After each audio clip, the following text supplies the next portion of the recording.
taklukkanlah, ya kan? Kita tadi cerita khilafah. Khilafah juga menurut Al-Quran, Adam itu disuruh bikin khilafah di bumi kan? Betul? Adam itu disuruh bikin khilafah di bumi. Dan Adam memang disuruh menaklukkan bumi, ya kan? Tahun 4000 sebelum Masehi tadi ada di Musa ya, di halaman 4 ya. Madanya adalah kuasai bumi dan taklukkanlah. Nah, saat kita buka di Yesaya 14 ayat 12. Yesaya 14 ayat 12. Udah on. Yesaya 14 ayat 12. Boleh tolong bacakan, Pak? Yesaya 14 ayat yang ke-12. Wah, engkau sudah jatuh dari langit, hai bintang timur putra fajar. Engkau sudah dipecahkan dan jatuh ke bumi, hai yang mengalahkan bangsa-bangsa. Oke. Itu aja. Bahasa aslinya hai bintang timur putra fajar ini adalah Hillel ben Sakar. Kalau ada kata ben, Paul bin Rahmat, Wesley bin Paul, itu kan berarti nama kan sebenarnya kan. Nah, jadi harusnya nggak perlu diterjemahkan kan. Hillel bin Sakar ini dalam bahasa Ibrani-nya tulisannya Hillel bin Sakar. Hillel ini adalah Hilal bin Sakar. Sakar ini adalah bintang kejora. Ya, jadi Hilal dan anaknya bintang kejora. Hilal ini adalah bulan sabit. Hilal. Oh, makanya itu lebaran ya, hilal ya. Bukan lebaran. Apa? Ditungguin. Idul Fit. Ditungguin. Ditungguin tiap bulan ya. Nah, hilal, hilal, bulan sabit, nana, sin ini sama nih. Nana, sin ini semua ini orang Nabatean. Ini dari zamannya Nimrod. Inilah iblis yang jatuh ke bumi. Ya, mau dipecahkan dan pecahannya diciumin tiap umroh kan tiap pecahan itu kan, pecahan itu kan meteor kan, meteor. Nah, si hilal inilah hilal bulan sabit Nanasin. Kita tahu Nanasin adalah dewanya Nimrod dan dewanya Nabonidus kan tadi. Nah, arahnya ke sana. Nah, Kejadian 1 ayat 1. Pada mulanya Allah menciptakan langit dan bumi belum berbentuk dan kosong. Roh alam layang-layang di atas permukaan air. Ya kan? Pada mulanya Allah menciptakan langit. Itu bahasa aslinya itu pada mulanya. Allah itu kita tahu langit, tahu yang namanya langit nggak? Langit itu bisa dipegang nggak? Adakah materi bernama langit? Zat bernama langit? Jadi Allah menciptakan apa dong itu? Apa yang diciptakan sama Allah sebenarnya? Nggak ada kan? Langit itu nggak ada kan? Jadi ketika Allah bilang Samayim, Barisit Barak Elohim, Barisit Barak Elohim, Samayim Wayet, Haaretz, itu maksudnya Allah menciptakan sesuatu yang metafisika dan yang fisika, yang rohani dan yang jasmani. Ya, Haaretz itu dan Ha Samayim itu cerita jasmani dan rohani. Yesus bilang, carilah dahulu kerajaan Allah, ya, dan kebenarannya. Itu pikirkanlah perkara yang di atas, ya, yang di atas yang langit. Ya, jadi itu beda. Kerajaan Allah, kerajaan bumi, kerajaan yang rohani, kerajaan yang jasmani, yang roh dan yang daging. Itu yang dimaksud Kejadian 1 ayat 1. Ya. Bumi belum berbentuk dan kosong. Kacau balau, gelap gulita dan kosong. Kenapa? Karena Yesaya 14 ayat 12. Hillel bin Sakar dibuang ke situ. Jadi waktu hilal ini dia berontak dari Tuhan, gimana caranya menyingkirkan dari tahta Allah, dari sekeliling Allah? Maka harus dibuatlah yang jasmani ini dibuang ke situ. Ya, dibuang ke Haaretz. Makanya kacau. Itulah sebabnya Allah ciptakan manusia untuk menguasai bumi supaya bumi jadi dikuasai oleh iblis. Gitu, itulah mandatnya. Iblis inilah Babel, Adam inilah yang dikehendaki untuk berkuasa. Ya, birahi itu baru ada di Kejadian 3. Setelah jatuh dalam dosa. Setelah Adam jatuh dalam dosa baru ada birahi. Kenapa? Karena Tuhan tidak mau manusia punya keturunan dari birahi. Keturunan itu harus yang kudus. Makanya Yohanes 1 ayat 12 katakan, kita disebut anak-anak Allah, anak-anak yang bukan hasil dari keinginan seorang lelaki, bukan dari birahi, bukan dari birahi. Tuhan maunya kita jangan menurunkan anak-anak kedagingan dari hawa nafsu, tapi anak-anak yang ilahi, anak-anak yang rohani. Itulah sebabnya tidak boleh ada perzinahan. Pernikahan itu kudus, ya kan? Kudusnya pernikahan. Nah, yang kedua, Yesus itu bukan dari seorang lelaki, keturunan dari keinginan seorang lelaki. Yesus itu dari Roh Kudus. Ya, Adam bukan dari birahi, tetapi dari Allah sendiri diciptakan. Kemudian dia dengan nafas Allah. Itulah bedanya. Dan Adam disuruh menaklukkan bumi. Lalu Adam gagal. Intinya gagal. Karena si Babel ini dia kuasai, dia tipu daya, dia kerjain si Adam, dia pelintir-pelintir itu firman, ya dipelintir-pelintir, poles-poles, jadilah sakit naik mawogin tahajakin, ya, benar nggak? Amadedat, pelintir-pelintir itu ayat tuh, ular kan, Babel kan, pelintir-pelintir, akhirnya banyak yang jatuh, Hawa jatuh. Dan mulailah hawa nafsu berkuasa. Itulah agama mereka, penuh dengan hawa nafsu. Surganya pun penuh dengan seks, sperma pun berceceran di mana-mana kan, surganya mereka. Satu hari bisa berjima dengan 100 bidadari kan, satu hari. Bayangin selama beceknya, ya, dan becek sekali itu karena bayangin begitu mesumnya, suasananya itu kan, aromanya mesum sekali kan itu kan. Satu hari bersetubuh dengan 100 bidadari, bayangin. Satu hari untuk beceknya sekali itu ya. Dan itulah Kejadian 3, dan itulah Kejadian 6. Anak-anak Allah melihat anak manusia cantik-cantik dan mereka menghampirinya, dan lahirlah bangsa raksasa. Itulah Babel. Ya, Babel ingin mendirikan kerajaannya. Tuhan ingin mendirikan kerajaannya. Ada kerajaan Babel, ada kerajaan Allah. Oke, tangkap kali sini. Jadi raksasa itu Pak, artinya rohaninya. Jasmani dan rohani. Dan memang itu benar-benar bahasa raksasa. Tapi kan dimusnahkan dengan air bah. Hancurkan nama Tuhan akhirnya. Ya tadi kan 35, 21, 7, ya kan 7, 21 lagi, balik lagi kan. Nah itu dimusnahkan. Nah itulah kami. Lihat ya, Adam gagal, ya kan. Kemudian dimusnahkan, jadilah Nuh. Zamannya Nuh ini ada Nephilim, ya kan? Kemudian dimusnahkan, jadilah Nuh. Kemudian Nuh punya anak, jadilah Nimrod. Nimrod ada Abraham di situ, ya kan? Nimrod di Babel. Allah punya strategi, belum waktunya, karena bukan Abraham. Nanti kamu keluar dulu,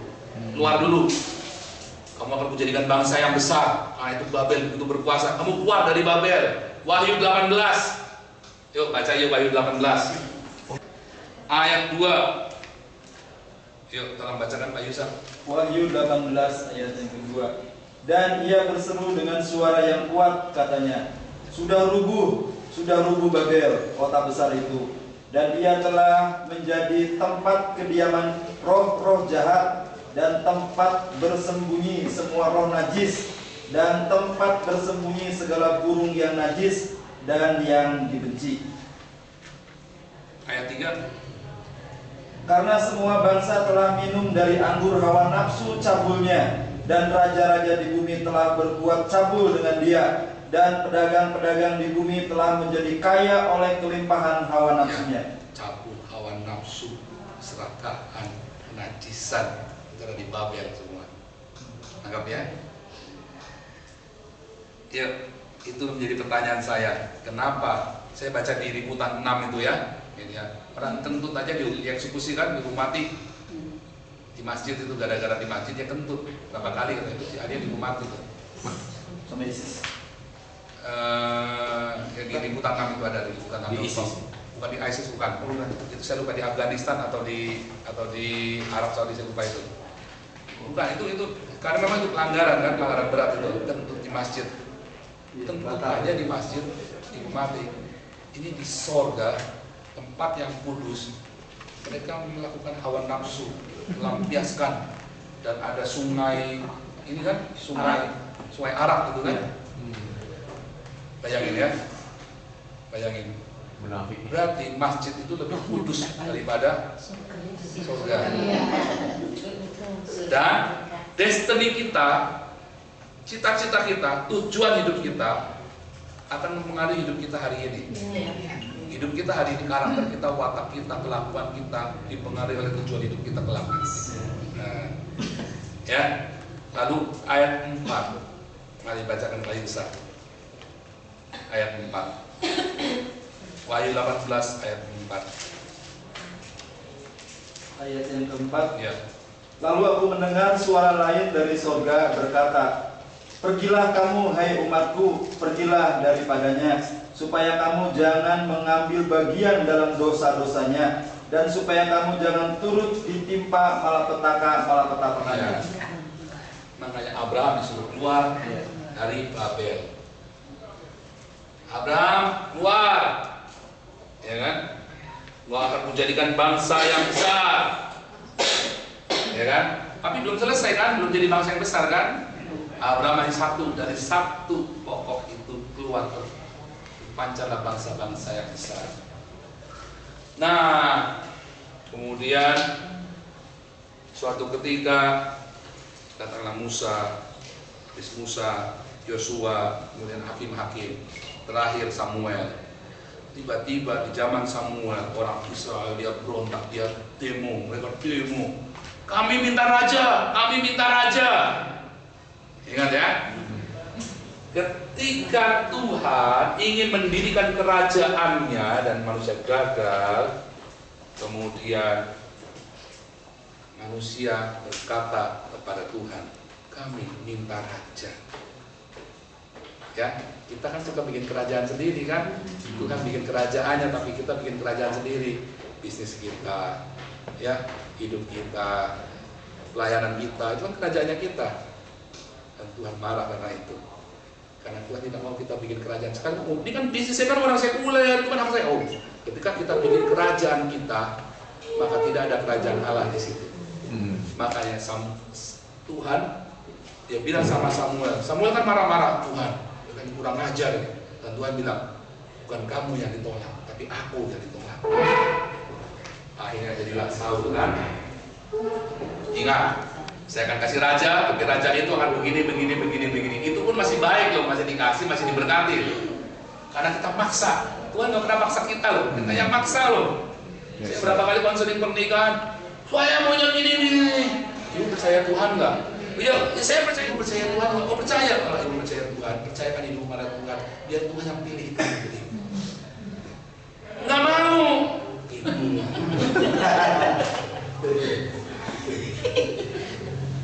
Itulah, nggak mau. Saya maunya oke. Tuhan kasih yang kita mau. Dengan Tuhan kasih dia kasih resikonya. Dan kita mau enaknya, nggak mau anaknya. Repot kan ditanya. Ya. Kemudian ada satu yang mengasihi Tuhan begitu rupa, namanya Daud. Tapi Daud pun belum selesai, dan akhirnya yang namanya Malkut Elohim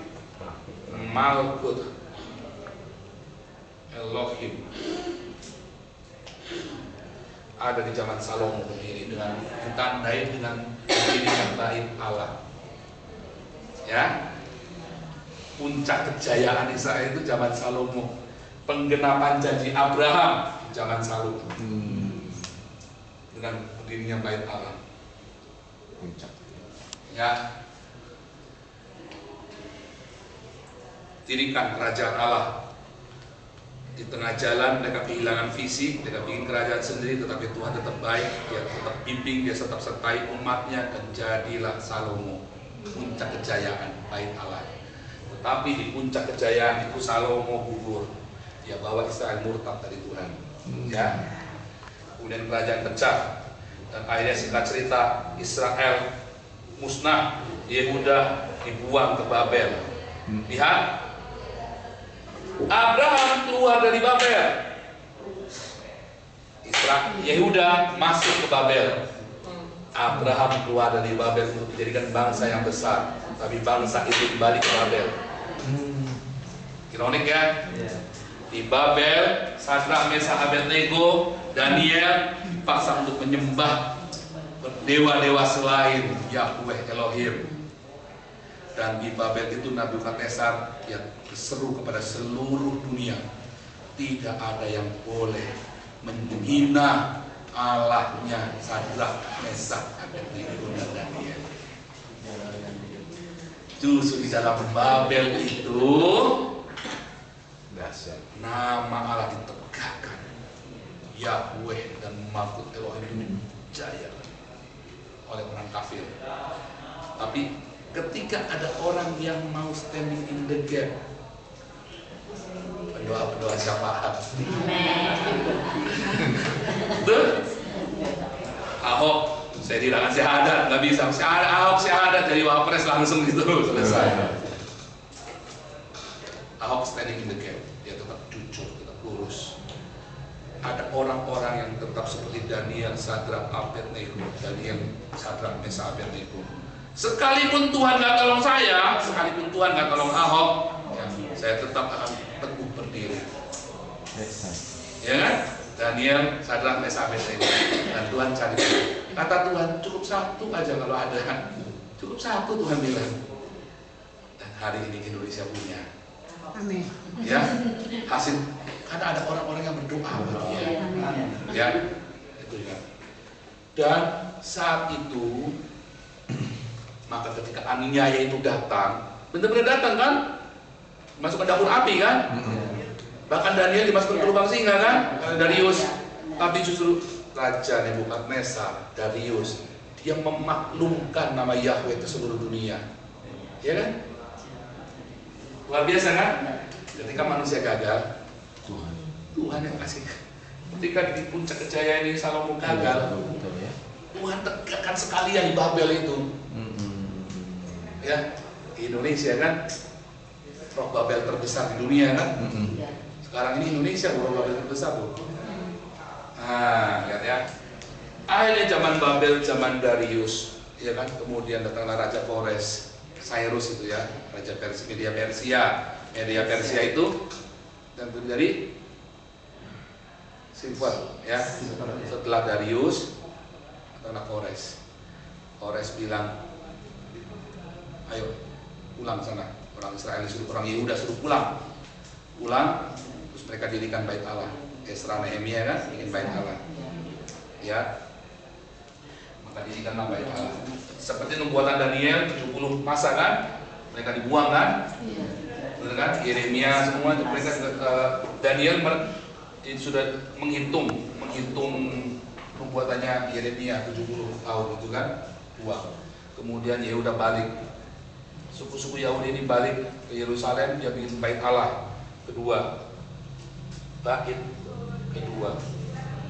Lihat, bait pertama, bait Salomo, di generasi itu, di generasi yang sama, Israel murtad. Dan Tuhan buang mereka ke Babel. Setelah dibuang ke Babel, nama Tuhan ditegakkan. Kemudian akhirnya orang Israel, orang Yahudi, dipulangkan ke Yerusalem. Dia bikin bait Allah kedua. Setelah bait Allah kedua jadi, di generasi yang sama Tuhan berhenti berfirman. Di generasi itu Tuhan berhenti berfirman. Nggak ada nabi-nabi lagi, nggak ada suara Tuhan, tidak ada lagi. Kemudian muncullah Yohanes, ya, dan Yohanes, dan kemudian muncullah Yesus. Bait Allah pertama, Israel terpecah dua, murtad. Bait Allah kedua, stop firman, ya. Jangan sampai bait Allah ketiga saudara terlibat lagi. Anggap ya. Jadi bait Allah ketiga itu kita nggak usah sok Yahudi-Yahudian. Kenapa? Karena begitu bait Allah ketiga berdiri, saat pembinasa keji berdiri di bait Allah dan menghapuskan korban sehari-hari. Jadi bait Allah ketiga itu antikris. Jangan salah loh, hati-hati loh ya. Jangan sok Yahudi-Yahudian kita. Kita nggak disuruh jadi Yahudi loh, kita disuruh jadi Kristus loh. Ya, maka Yesus datang dunia dan Yesus perintahkan kerajaan Allah, Malkut Elohim. Ketika di sini kita Malkut Elohim, di zaman Yesus bahasanya ganti Basileia Theos, kerajaan Allah, Basileia Theos. Ya, Yesus cerita tentang kerajaan Allah, Injil kerajaan Allah, dia cerita kerajaan Allah, Malkut Elohim, Malkut Elohim. Tapi kerajaan Allah yang dalam pikirannya murid-murid saat itu adalah kerajaan yang 5.000 orang makan roti sampai kenyang. Sementara kerajaan Allah yang dipikir Yesus adalah bukan itu, tapi yang lebih besar lagi. Makanya Yesus bilang, kau tidak perlu tahulah masa dan saat yang ditetapkan Bapa. Tapi Yesus tetap kasih tahu tentang kerajaan Allah. Dikasih kerajaan Allah, kerajaan Allah, kerajaan Allah. Dan Yesus adalah Yesua Hanosri wa Melek Ayahudim. Yesus adalah Raja, ya, dan Yesus adalah Rajanya. Kerajaan Allah itu Yesus adalah Rajanya.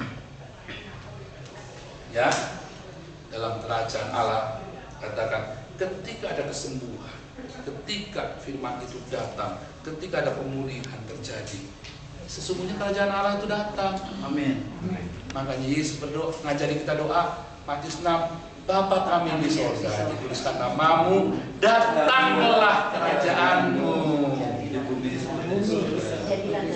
Ya, jadilah kehendakmu di bumi seperti Haaretz hasamayim, supaya yang ada dan fisik ini, alam jasmani ini sudah dinubuatkan dulu di alam roh kerajaan surga, sudah dinubuatkan dan itu diremakan dalam hidup kita. Kalau surga bilang berkat kekayaan bangsa-bangsa datang turun, itu sudah dinubuat situ, kemudian kita remakan, datanglah kerajaanmu, jadilah kehendakmu. Di Haaretz ini seperti Hasamayim, Kejadian 1. Ya, jadi ini adalah prototipe dari yang Hasamayim ini. Harus sama, sebetulnya itu harus sama terus. Nah, ketika kita cerita tentang sorga, ya, kita cerita tentang sorga, kita kan terpengaruh sama orang Islam nih. Kita main bilang kan, sorga.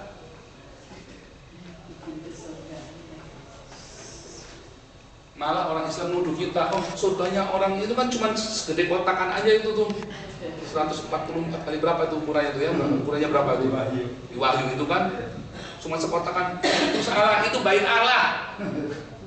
Itu bait Allah di kota Yerusalem, tempat Allah bertahta di situ. Lihat Kejadian 1 ayat 1 ya, ini adalah Hasamayim dan Haaretz. Dan dalam Al-Quran ini ada yang namanya Eden. Ya. Eden ini ketika Kejadian 6, Eden ini diangkat. Makanya Yesus bilang, pada hari ini kau bersama dengan aku di Taman Firdaus, bukan di tahta Allah, Hasamayim. Langit adalah tahta Allah, bumi adalah tumpuan kakinya. Ya, masa Allah bertahta tumpuan kaki, berarti kan ada Tuhan di situ kan? Masa itu neraka? Kan bukan kan? Masa Allah ada di neraka? Jadi ketika kita lihat di dalam kitab Wahyu, Allah menciptakan langit, bumi yang baru. Itulah surga kita yang dimaksud dengan surga. Tapi saya tidak suka bilang itu surga. Itulah langit bumi yang baru dan kita ada di sini. Amin. Ya, bukan di kotak ini. Jadi hari ini sudah ada belum?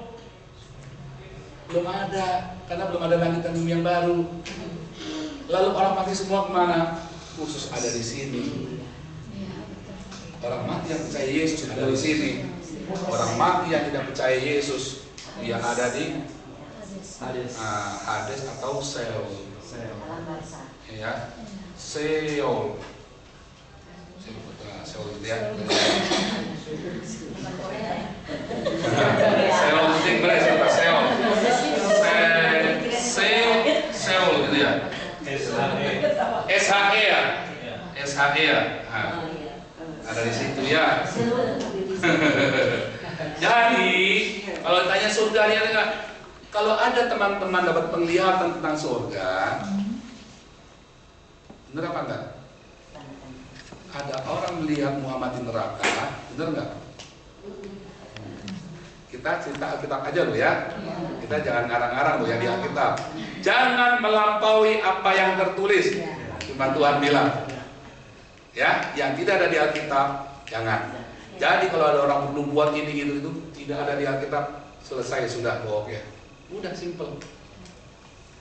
Jadi ketika kita cerita, oh saya di bawah rumah saya sudah jadi begini, wah anak rumahnya dia belum jadi ini. Saya bilang itu gejala psikologis alam bawah sadar. Ya, itu gejala psikologis. Mimpi itu adalah gejala psikologis. Ya. Saya mau di neraka Michael Jackson dianiaya semua, ada Madonna, ada segala macam. Saya bingung gitu loh. Karena bahkan iblis saja belum ada di situ. Tetapi kita ingat ceritanya Lazarus dan orang kaya.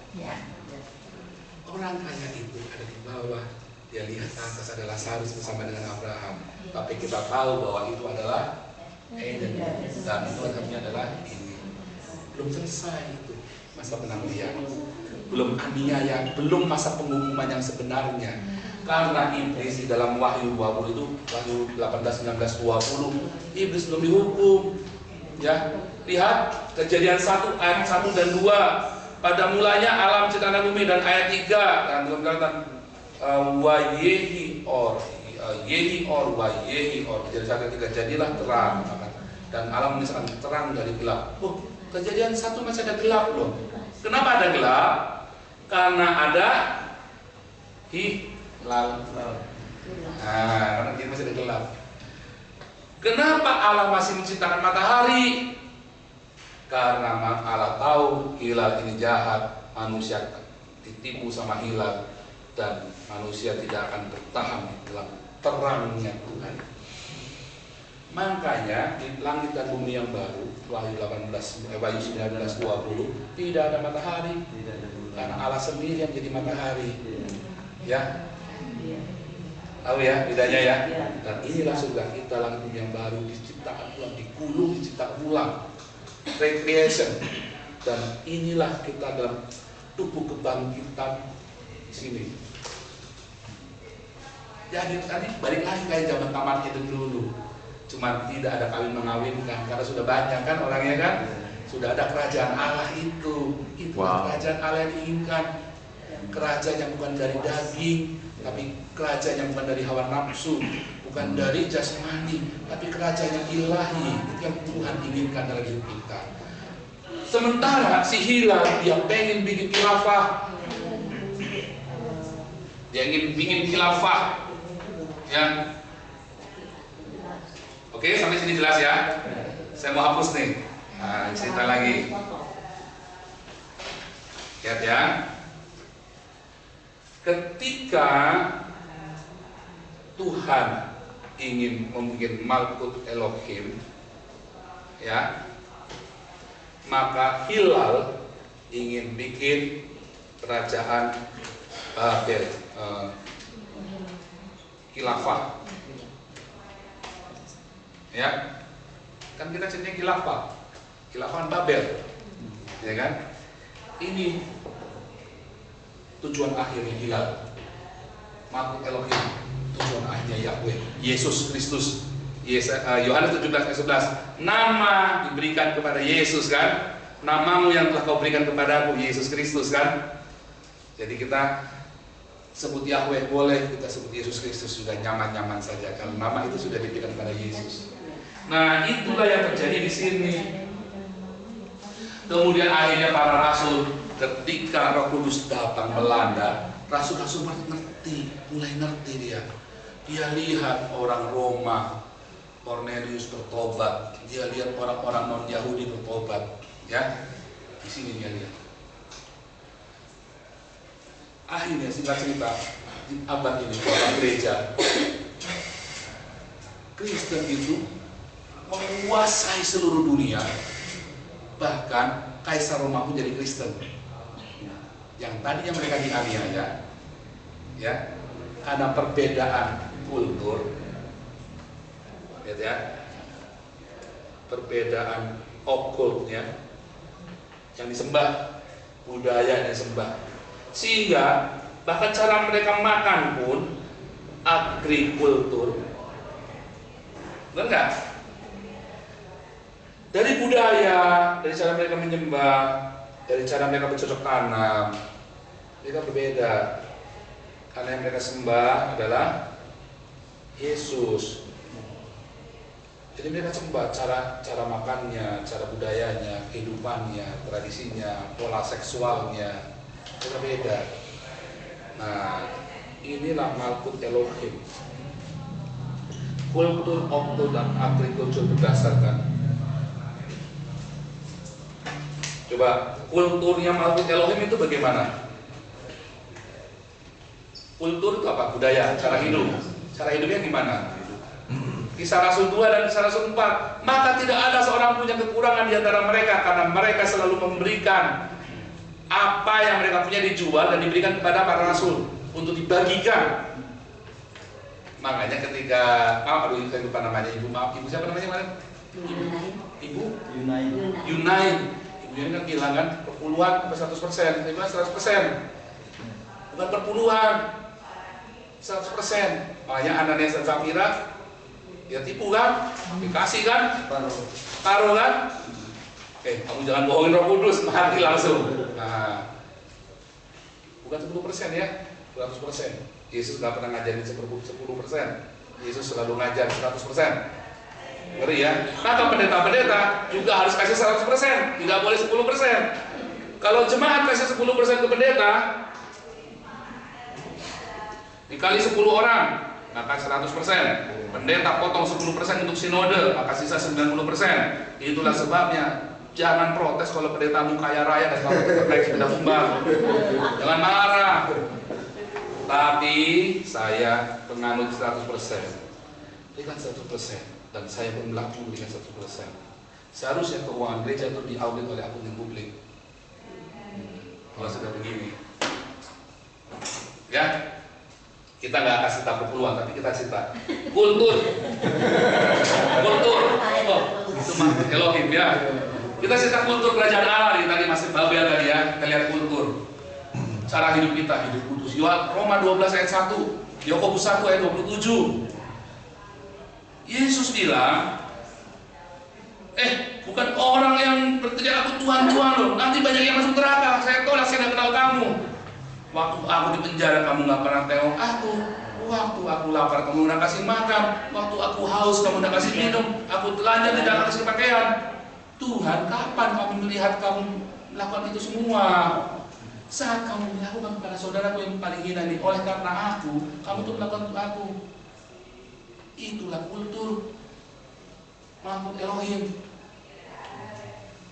Itu yang kita punya. Lihat ya. Inilah kultur kita. Bagaimana kultur khilafah?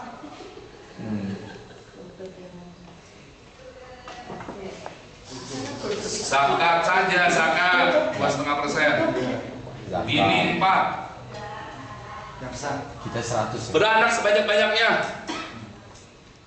Ya.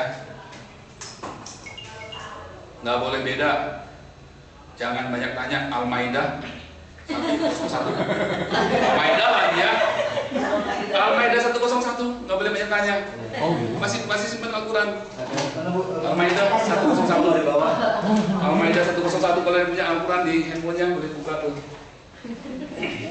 Kemarin bawa namanya. Sementara tuntut kita 1 Tesalonika 5 ayat 21. Ujilah segala sesuatu, peganglah yang baik. Kalau di sini Al-Maidah 101. Jangan banyak tanya. Ya banyak tanya. Banyak protes. Ya, Masuk bicara. kultur beda ya, Malkut Elohim dengan khilafah. Di sini kultur bilang Adam itu untuk satu Hawa dan Hawa untuk satu Adam. Bukan Adam punya 3 Hawa. Ya, apalagi 4. Ya. Di sini firman Tuhan katakan, kultur berkata, hai suami kasihilah istrimu, hai istri hormatilah suami. Di sini kalau suamimu bawel, kalau istrimu bawel, pukul. Oh gitu. Iya. Ada ayat. Ya.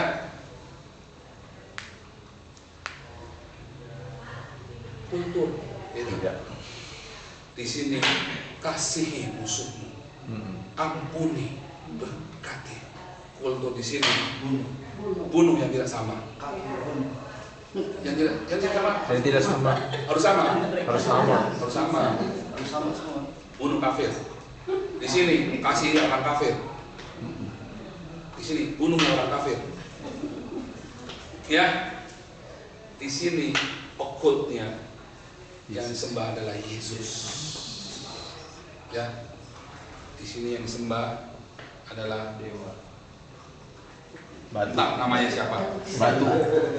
Nah, mungkin kalau kita tanya namanya, ya Allah, Allah kan kita tahu kali lama-lama itu kan sang dewa kan, namanya siapa? Nggak tahu, punya itu.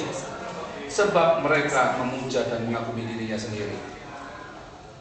Sehingga cara kita cari makan di sini kumpulkan sebanyak-banyaknya. Jarah, rampok, halal boleh. Di sini Tuhan bilang apa? Dalam cara cari makan kita? Siapa yang ingat? Cara kita makan bagaimana? Cara kita cari makan, Tuhan bilang, jangan kamu khawatir apa yang kamu makan belum pakai, tapi carilah dahulu kerajaan Allah, Malkut Elohim, suruh cari, maka semua yang akan ditambahkan kepadamu. Dan ditambahin, semua itu dicari oleh bangsa-bangsa yang tidak mengenal Allah. Tapi aku berkata kepadamu, carilah dahulu kerajaan Allah dan kebenarannya. Beda banget ya? Beda banget. Inilah Malkut Elohim, inilah khilafah. Kita disuruh mengasihi, di sini disuruh bunuh, di sini disuruh menyembah Yesus. Okultnya itu bukan disuruh menyembah ya, disuruh mengasihi. Ini paksa menyembah. Tanpa mengasihi pun kita pengen sembah, nggak mau nyembah mau saya bunuh. Di sini kita disuruh mengasihi. Di sini Tuhan tidak pernah, dewanya tidak pernah membuktikan bahwa ia mengasihi umatnya. Di sini dewanya berkata, berjihadlah untuk aku, matilah untuk aku. Di sini Yesus berkata, aku mati untukmu. Iya. Terbalik. Ya, itulah Malkut Elohim. Di sini kumpulkan sebanyak-banyak cara harta orang kafir halal, ambil saja. Rampok. Di sini, jangan kamu khawatir dengan apa yang kamu makan, minum, pakai.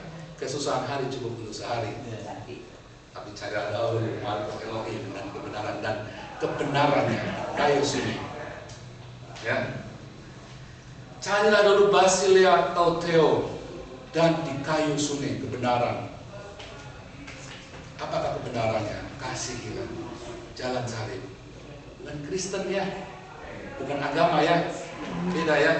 Itulah sebabnya Malkut Elohim itu bukan agama. Malkut Elohim adalah jalan hidup yang kita tempuh. Yesus Kristus. Kristen itu bukan atribut salib, tetapi pikul salib. Kasihi, ampuni, berkati. Di sini bukan disuruh menyembah dan berkorban untuk sesuatu yang dia tidak tahu, tapi justru ia berkorban untuk kita.